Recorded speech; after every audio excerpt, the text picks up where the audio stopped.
آمين آمين استجب دعانا ولا تخيب سيدي رجانا.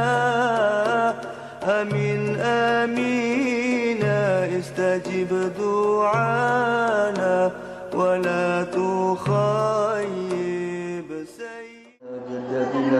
أن الله يجعل درجاتهم في الجنة وأن الله يفيض علينا من بركاتهم ونفعاتهم وإلى حاجاتنا وحاجات أبنائنا وبناتنا أن الله يحصلها لنا ولهم الفاتحة. أعوذ بالله من الشيطان الرجيم. بسم الله الرحمن الرحيم. الحمد لله رب العالمين الرحمن الرحيم مالك يوم الدين. إياك نعبد وإياك نستعين اهدنا الصراط المستقيم صراط الذين أنعمت عليهم غير المغضوب عليهم ولا الضالين. آمين. مولاي صل وسلم دائما أبدا على حبيبك خير الخلق كلهم. مولاي صل وسلم دائما أبدا على حبيبك خير الخلق كلهم.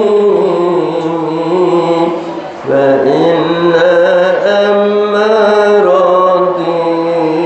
بالسوء ما اتعظت من جهلها بنذير الشيب والهرم. مولاي صل وسلم دائما أبدا على حبيبك خير الخلق كلهم. ولا أعدت من الفعل الجميل ذكرى ضيف ألم برأسي غير مستشكم. مولاي صل وسلم دائما أبدا على حبيبك خير الخلق كلهم. لو كنت أعلم أني ما أودره كتمت سرا بدا لي منه بالكتم. مولاي صل وسلم دائما أبدا على حبيبك خير الخلق كلهم. يا رب بالمصطفى بلغ مقاصدنا واغفر لنا ما مضى يا واسع الكرم.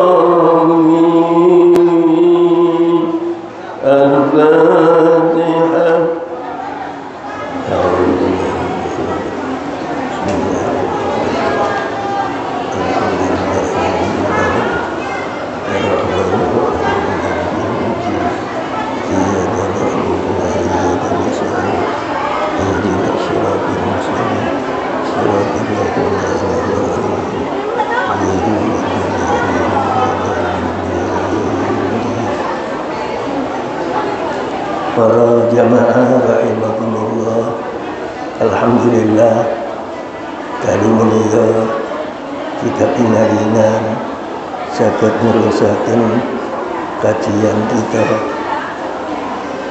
Syarah Sulamat Taufik tasih dumugi halaman 13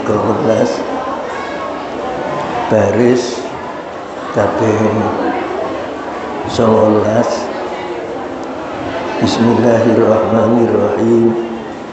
Qala al-musannifu rahimahullahu ta'ala wa nafa'ana bihi wa bi ulumihi fid dharain amin ya rabbal alamin. Rabbi shrah li sadri wa yassir li amri wahlul 'uqdatam min lisani yafqahu qawli. Faminha monggo itu diantaranya penyebab kekufuran ayat ro'a utawi oleh maca sapa wong Al-Qur'ana ing Qur'an ala dzarfit tuhi ing atase nabu ketempung au yalko utawa buang sapa wong Al-Qur'ana ing Qur'an ala ko zarwatin ing atase tempat sampah ente dia jamaah jalian maca Quran tapi diketimpungi jika itapuan maka dia imannya lepas dengan Quran itu boleh dan diperintahkan untuk dibaca dengan tahoni, dengan dilakukan. Bahkan Kanjeng Rasul sallallahu alaihi wasallam dawuh bahwa laisa minna man lam yataghanna bil Qur'an, bukan golongan saya kalau ada orang enggak mau melakukan Al-Qur'an. Diperintah dengan Nabi kita maca Quran itu dilakukan jamaah, tapi ojo dibarengi karo tabuhan jamaah. Nek wis dielingno ala mulai gak semangat lah ndadekno sebabe iman kita lepas jamaah. Orangnya jadi kafir, perbuatannya perbuatan kufur jamaah sekalian. Para jamaah rahimakumullah, di antaranya lagi jamaah sekalian adalah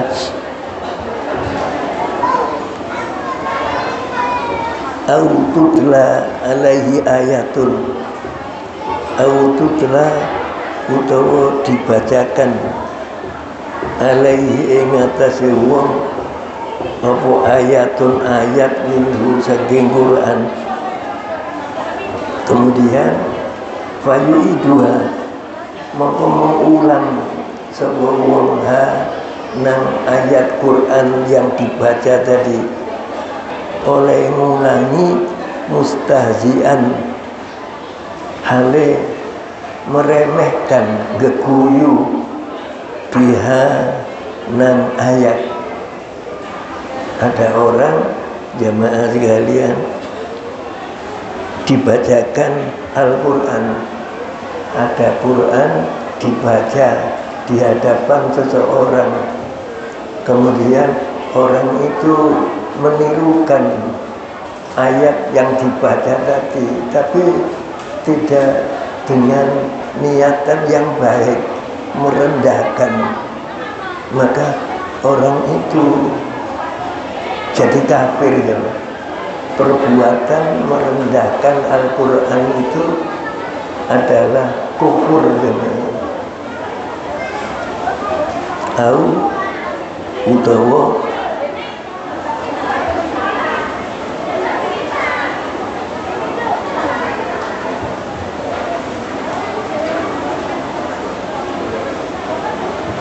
iki bunyi wae wakala lan seluruh uga begitu juga man uwong zukiro sing disebutkan sapa Rasulullah sallallahu alaihi wasallam Gusti Rasul sallallahu alaihi wasallam indahu di sanine wong iku mau fina rodi syafaati ing dalam urusan syafaati Rasulullah. Ada orang yang menerangkan tentang keberuntungannya umat Islam yang besok mendapatkan syafaat dari Rasulullah sallallahu alaihi wasallam. Au ghairiha untuk disampaikan di hadapan orang itu tentang Rasulullah di luar kemampuan beliau untuk memberikan syafaat. Tapi fadzakarahu maka nyebut sapa wong kunang kanjeng Nabi kal mustahzi'i bihi kaya wong sing menghinakan kanjeng Nabi. Jadi apa yang disampaikan oleh seseorang tentang kelebihannya kanjeng Nabi sallallahu alaihi wasallam itu kemudian diulang oleh orang ini, tapi mengulangnya itu merendahkan. Maka orang yang merendahkan kanjeng Nabi ini jamaah sekalian imannya lepas, jadi kafir jamaah sekalian. Au utawa saharahu nashil sapa wong hu nang nama Rasulullah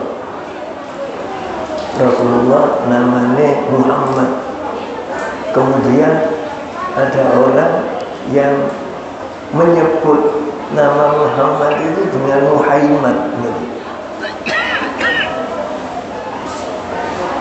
Kalau Muhammad itu Muhammad, kalau diucapkan Muhammad itu merendahkan orang yang nama Muhammad itu.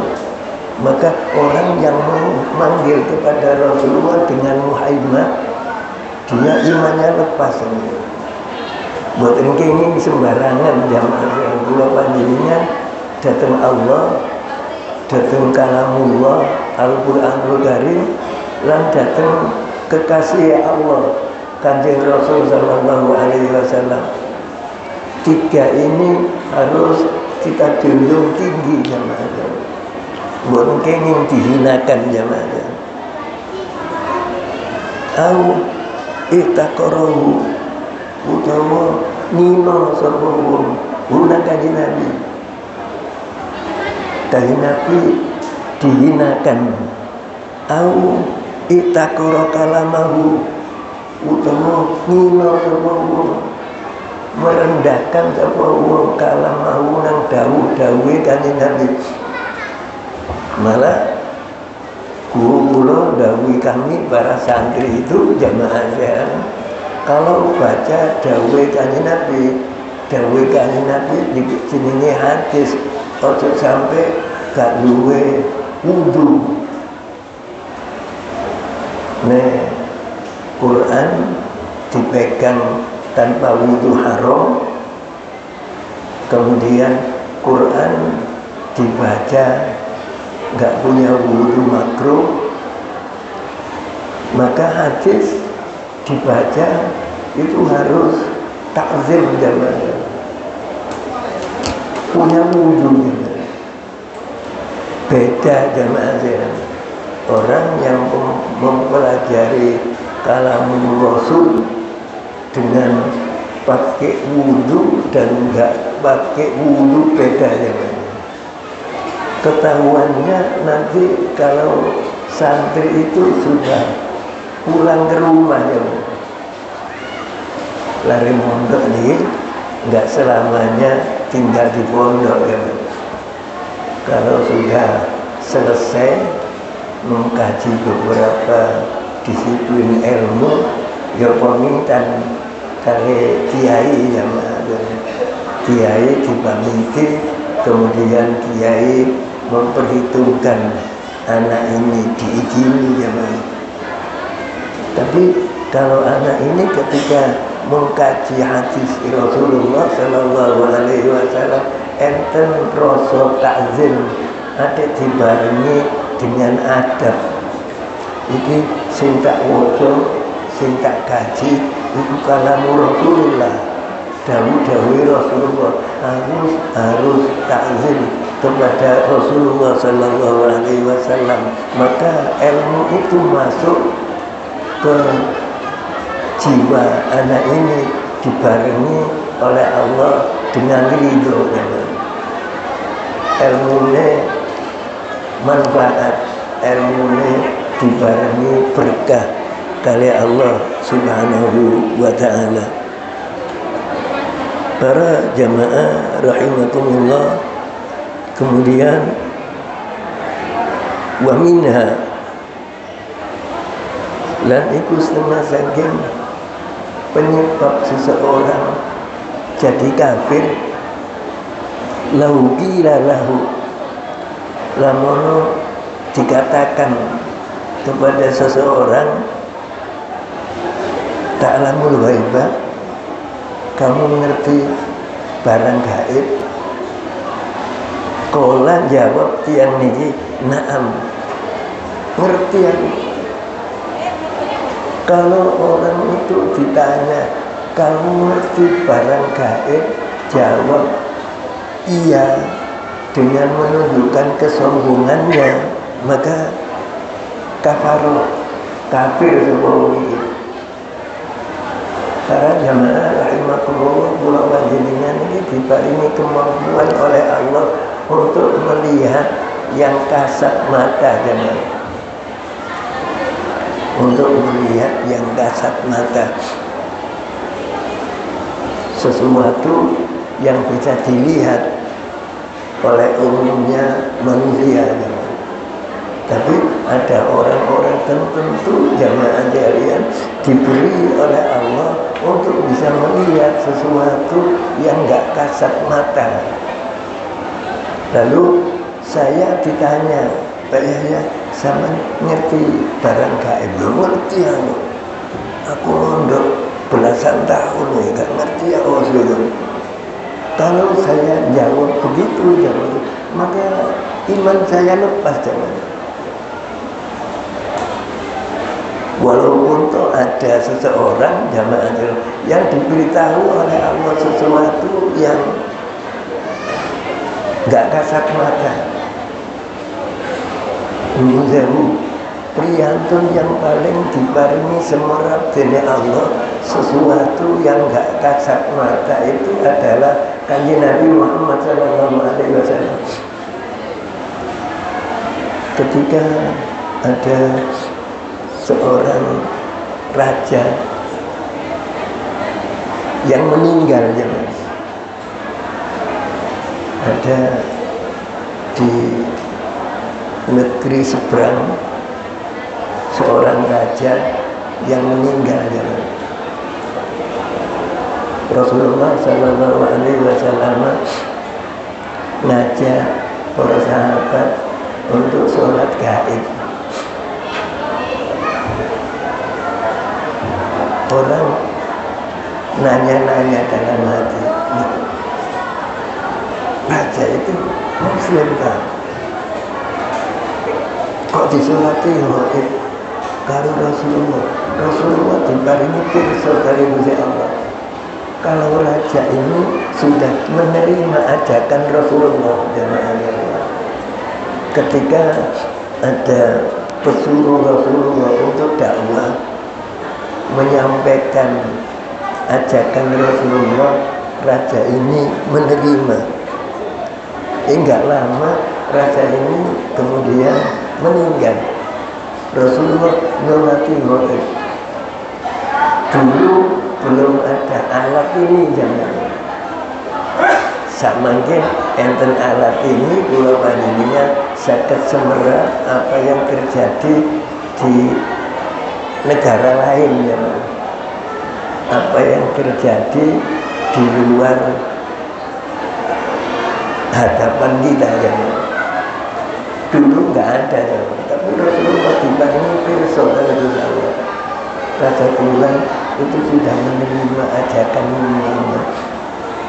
Ternyata setelah menerima Raja Bulan itu meninggal, maka Rasulullah ngajak para sahabat untuk sholat ghaib. Dan alhamdulillah kita jamaah Masjid Ampel ini jamaah yang sering kali di masjid kita ini setelah sholat Jumat kita diajak untuk sholat ghaib. Ada beberapa nama yang disebutkan oleh Bilal jamaah untuk disolati ghaib, termasuk saya kemarin jamaah Jumatan enten Mengidi. Kebetulan saya ikut hataman Bukhari di dalamnya Habib Qadir bin Hasan Niwau terakhir yang tasyakurani sonten Niwau jamaah ya. Ketika saya dalam perjalanan itu hujan lebat jamaah ya. Saya mikir gimana nanti kalau sedang acara berlangsung hujan lebat. Alhamdulillah jamaah sekalian, ketika saya datang dan masuk ke dalamnya Habib Qadir bin Hasan, hujan, tapi nggak lama kemudian terang. Kita perlu ikhtiar dungo ke Allah, perlu ikhtiar dungo ya. Nah, dua acara dulu tentang Allah agar Allah ngendek hujan jamaah. Saya ngajak anak saya jamaah dari Cimahi, jadi ayo kan wajan ayat iki, wajan doa iki, Allah memberikan terang jamaah. Kalau ada orang punya hajat kemudian hujan susah jamaah. Ternyata hujan itu dihentikan oleh Allah, hilanglah susahnya. Para jamaah rahimakumullah, kemudian yang berikutnya jamaah sekalian,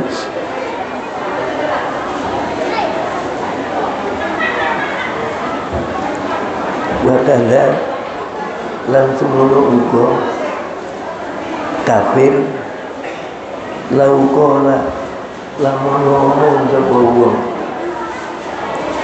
bahwa an-nasraniyatu utawi wong Nasrani iku khairun luwe apik minal yahudiyati timbangane wong Yahudi, maka kafir sapa wong. Ngapunten jamaah kula panjenengan dikene ekstra hati-hati nanggap orang yang dikutuk oleh Allah sebagai orang baik. Jangan husnuzon ansal. Tapi kalau orang itu sudah mal'un, nggak boleh dihusnuzoni jamaah. Wonten Al-Qur'anul Karim Allah sampun tahu bahwasanya walan tardha ankal yahudi walan nasara hatta tattabi'a millatahu. Orang Yahudi dan orang Nasrani itu enggak rela kepada kamu wahai kaum muslimin, sebelum kamu mengikuti jejak mereka. Karepe wong Yahudi, wong Nasrani niki kula panjenengan iso melok mereka.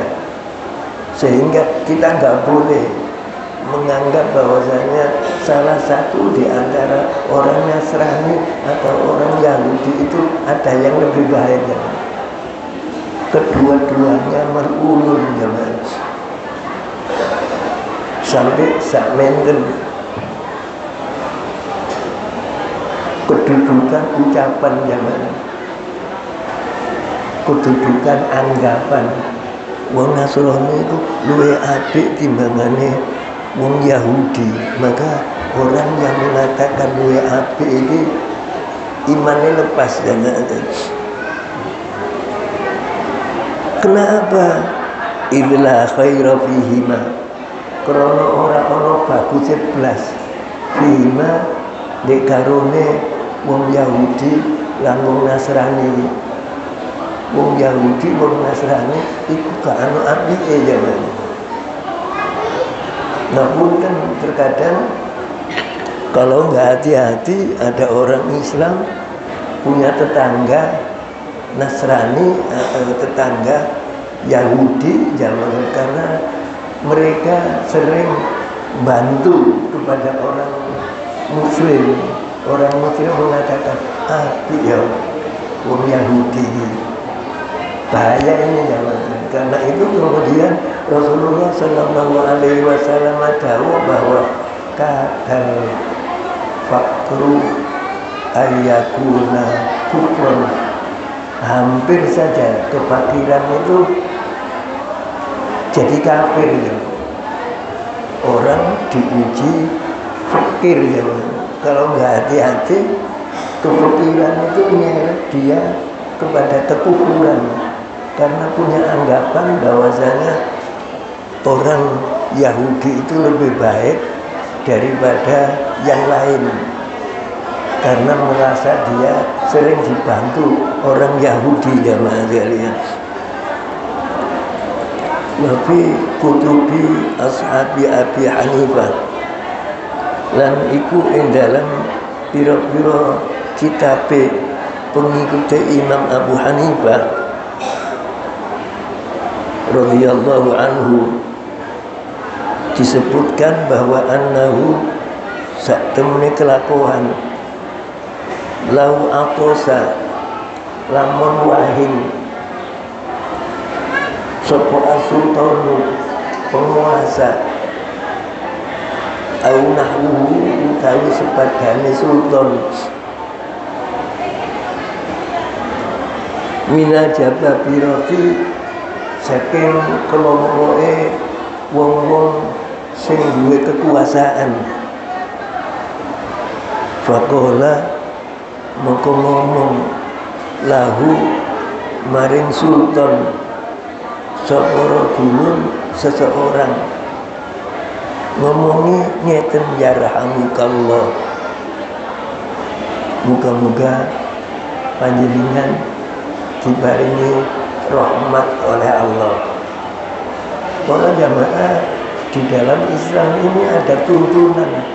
Dulu kanjeng Nabi Sallallahu Alaihi Wasallam agar kula panjenengan krungu utawa semerap enten kanca wahing dadakan maca alhamdulillah, kita kekenging jawab yarhamukallah.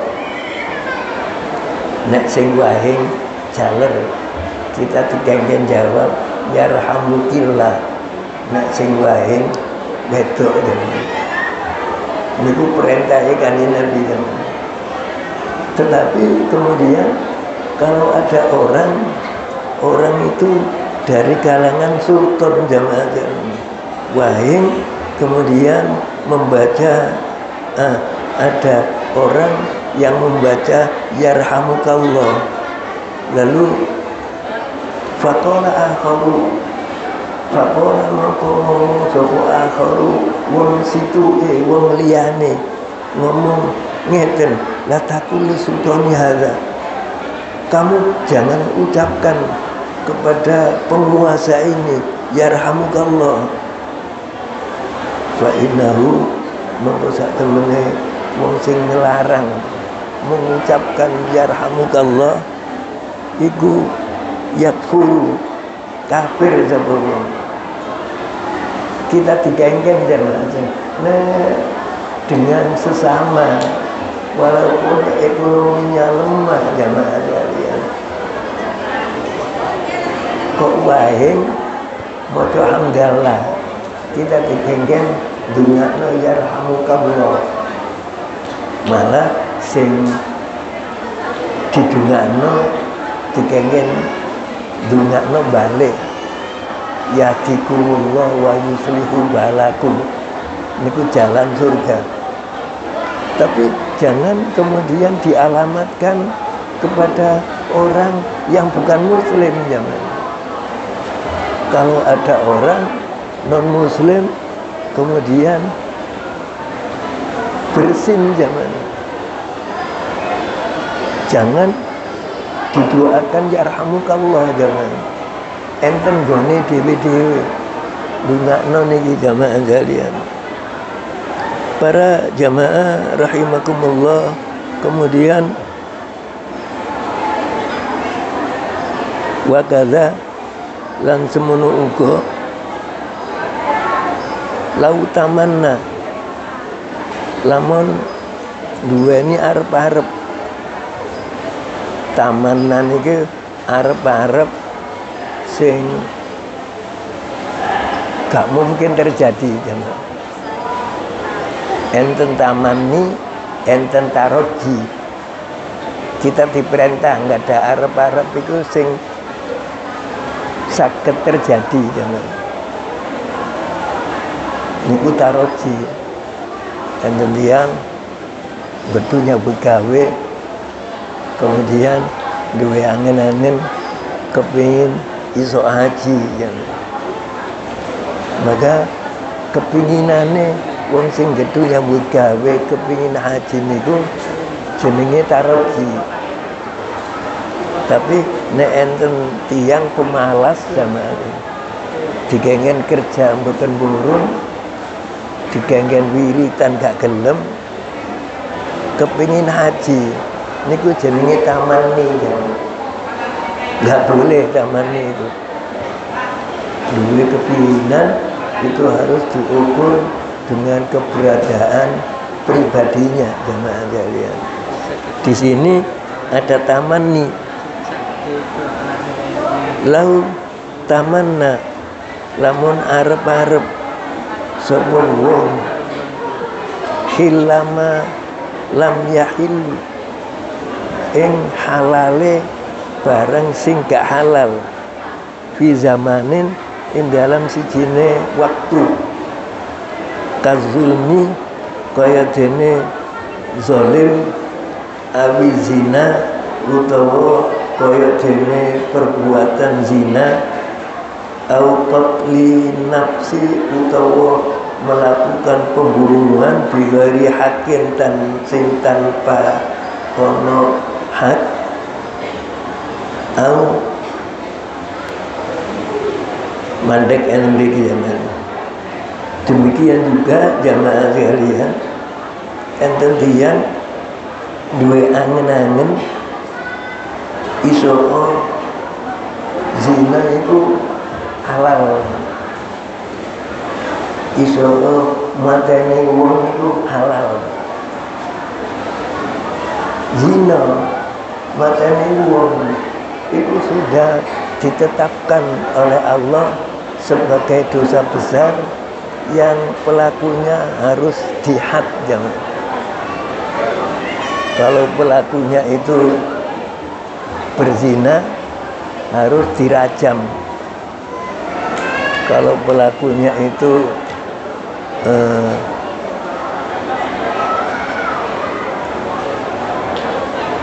membunuh harus dibunuh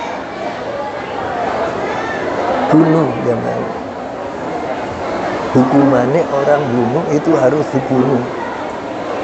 Terus ada orang punya angan-angan, moga-moga gak terjadi hukum itu, maka orang itu jadi kafir ya. Kita harus taslim, kita harus sendiko dawu kali ketetapannya Al-Quranul Karim. Di dalam Al-Quran itu ada hukum yang namanya kisos. Kisos itu diberlakukan bagi orang yang berani membunuh orang. Di dalam Islam ada hukum rajam. Hukum rajam itu diberlakukan bagi orang yang berani melakukan perzinahan. Kemudian ada orang punya angen-angen. Ojo ono kisah sapa. Ojo ono rajam apa. Maka orang yang punya angen-angen begitu imannya lepas zaman. Wonten kisos niku memberikan kesempatan kita agar hidup kita tenang ya. Wa fil qisasi haya. Di dalam Al-Quran disebutkan oleh Allah dengan adanya hukum kisos itu ada kesempatan hidup tenang bagi kalian. Ngapunten jamaah. Nah di sebuah negara boten enten hukum kisos, maka banyak orang berani membunuh. Gak enak sedikit membunuh. Kalau orang itu berani membunuh, maka di daerah itu orang hidup gak aman. Kita butuh keamanannya. Makanya kita terima hukum kisos. Ya kita alhamdulillah. Cuma mohon maaf, di negara kita itu nggak diberlakukan kisos jamaah.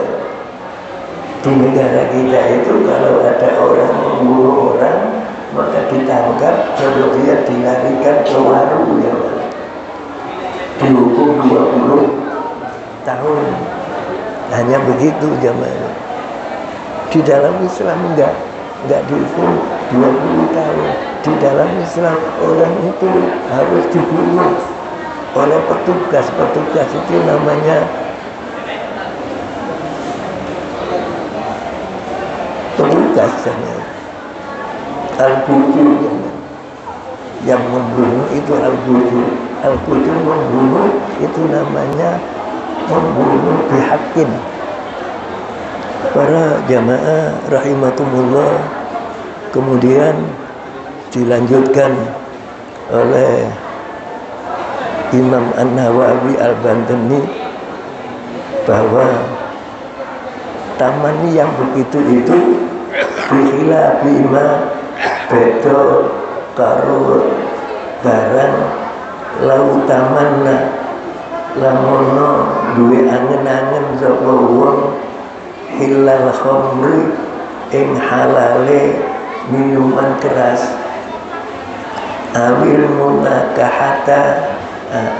munakahati utawa halale nikah bainal akhi wal ukhti antarane seorang lelaki dan saudaranya yang perempuan.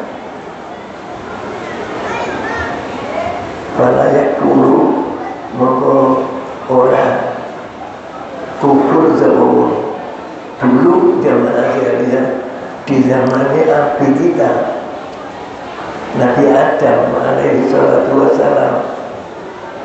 Nabi Adam itu nikahkan putra putrinya itu dengan saudara kandung jamaah. Syariatnya beda dengan syariatnya kanjeng Nabi Muhammad sallallahu alaihi wasallam. Syariatnya kanjeng Nabi ada orang punya anak laki, kemudian punya anak laki perempuan, maka dua putra putrinya itu haram dinikahkan ya. Haram dinikahkan sebab saudara kandung. bahkan termasuk jamaah sekalian saudara sesusuan. Saya dulu anak barep jamaah sekalian. Ibu saya melahirkan saya, itu saya anak yang pertama. Kemudian jamaah sekalian, karena ibu saya melahirkan saya pertama, setelah lahir saya asinya nggak keluar, air susu ibu saya nggak keluar.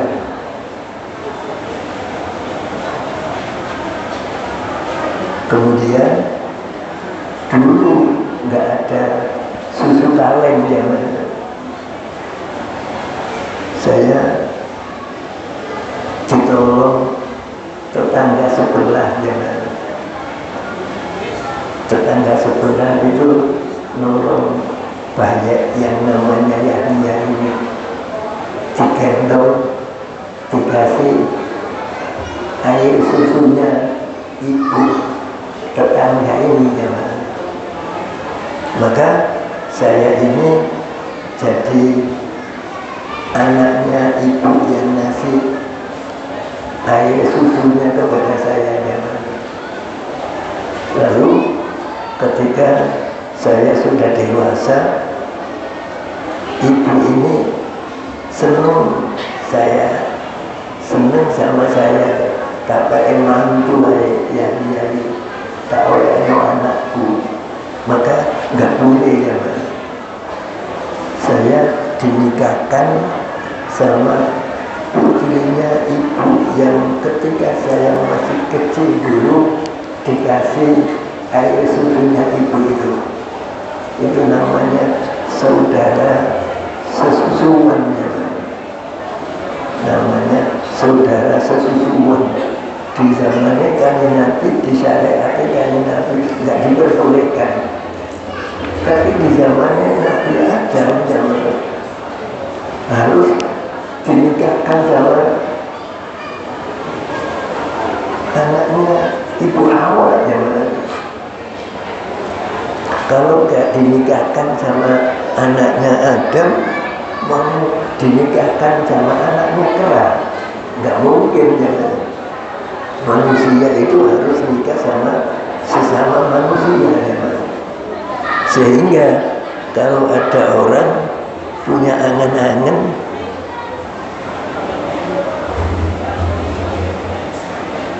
coba dulu itu tidak dulu oleh enak. Orang yang punya angan-angan begitu itu nggak rukun ya. Sebab dulu di zaman Nabi Adam terjadi itu zaman. Nabi Adam punya cucu, nggak bisa punya cucu kalau putranya Nabi Adam nggak dinikahkan sama putranya Adam sendiri zaman. Soalnya nggak ada orang lain ya. Kalau di zamannya Kanjeng Nabi, di zaman kita itu saya punya anak, saya nikahkan sama anak saya, itu haram zaman, nggak boleh. Harus saya nikahkan sama anaknya orang zaman. Bodoh wongi. Itu perbedaannya.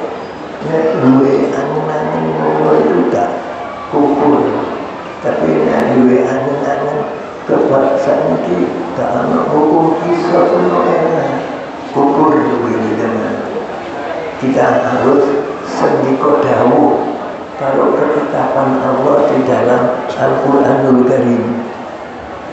Kalau jamaah rahimakumullah, kemudian wadhab itu utawi pelanggarane iku annama satemene barang kana sing ana apa ma iku halalan halal di zamanin ing dalam siji zaman fatamanna mongko duwe angen-angen sapa wong hilahu ing halale barang sing haram mau layak guru mengko ora kumpul sapa wong.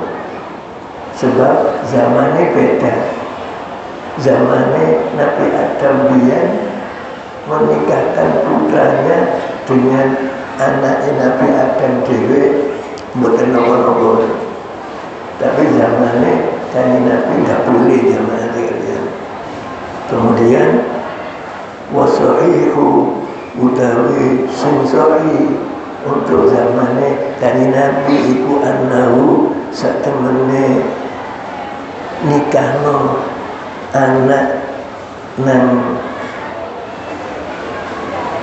bodoh anake nang dulur nomor kandung iku yakuru kafir haram diterjang kau boleh kafir sama dengan jamaah sekalian. Kalau ada orang punya anggapan bahwasanya saya yang sedang jadi pengantin ini diperintah oleh kakak saya sholat ya, aku gak wajib sholat. Ada orang aku gak wajib sholat, maka kafir dia. Para jamaah rahimahullah, orang yang sedang menikah itu jadi raja sehari ya. Gitu kakaknya sholat gak mau meninggalkan, aku jamak ya. Kalau dia jamak gak apa-apa jamak. Bagi pengantin itu diperbolehkan jamak. Tapi kalau dia gak mau sholat itu bilang ngapain aku sholat, orang datang itu di rumah saya. Undangan ini datang karena diundang oleh ayah saya untuk menghormati saya, mengucapkan selamat. Maka saya tidak boleh mempunyai anggapan bahwa aku tidak wajib sholat. Bagaimanapun juga orang itu dengan sholat tidak bisa lepas. Para jamaah ngaji kita dibatasi dengan waktu isya, dan juga mandi isya. Cuma saya perlu sampaikan pesan bahwa kita sekarang berada pada hari ke-17, hari yang 12 Januari. Ini malam Senin kita memasuki hari yang ke-13. Hari yang ke-13 di tahun Hijriah itu namanya Ayyamil Bid. 13, 14, 15 itu kita disunahkan dengan sunnah muakkadah untuk berpuasa Ayyamil Bid. Lebih-lebih ini menjelang Ramadan jamaah. Sampai buatan puasa Ayyamil Bid, puasa Senin Kemis dan Ayyamil Bid itu harus kita upayakan sakit kita lambai. Mulai menjelang Ramadan begini, kalau kita mau puasa Ayyamil Bid, maka di bulan Ramadan yang tanggal 13, 14, 15 kita puasa Ramadan itu dapat pahalanya Ayyamil Bid. Niki jamaah sekalian ingkang saja kita ikuti, mungkin betul kuno lan manfaat kangge kula panjenengan sami. Kita akhiri kanthi wawasan Fatihah berikut doa Al-Fatihah.